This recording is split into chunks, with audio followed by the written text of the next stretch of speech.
Tajak wisata kota Sabang, indah tak pandang panorama. Baura minggu nak libur panjang, senang-senang keluarga. Tajak Banda atau Medan, dinoherakan gampang lagoina. Tacangan HP telepon rejang, mata pandang PT Mustika Citra Utama. Sinan alamat nibak kota Jeram, cik berhadapan dengan TK Dharma Wanita. Tongen pendapa Bupati Awai, sinan ke cabang tracker gebuka.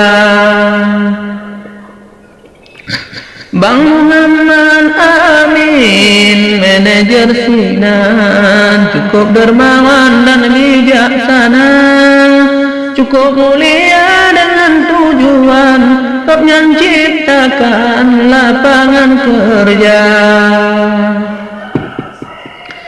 Janta moto wahai erakan, cukup tak aman tak jauh Banda.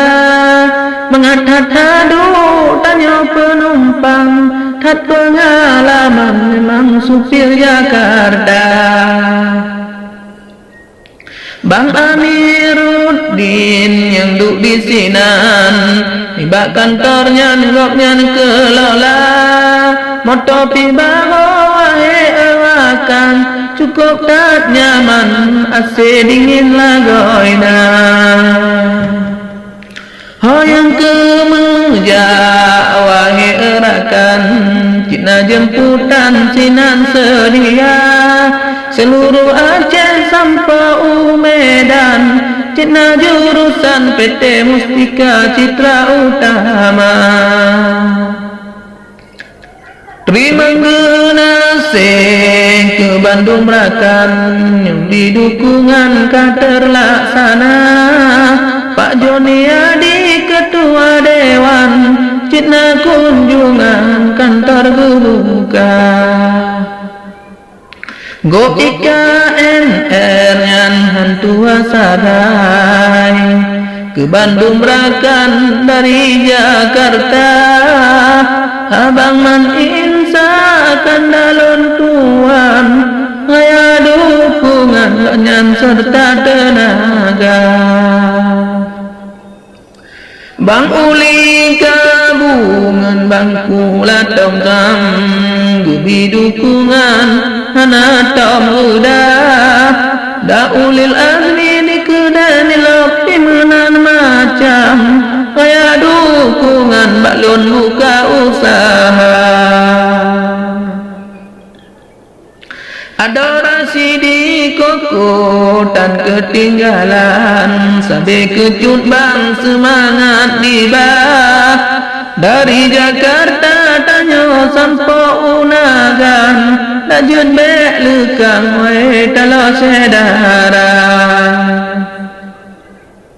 Tanpa urungnya kulon yang bidukungan, hana berjalan puyeng lon cita.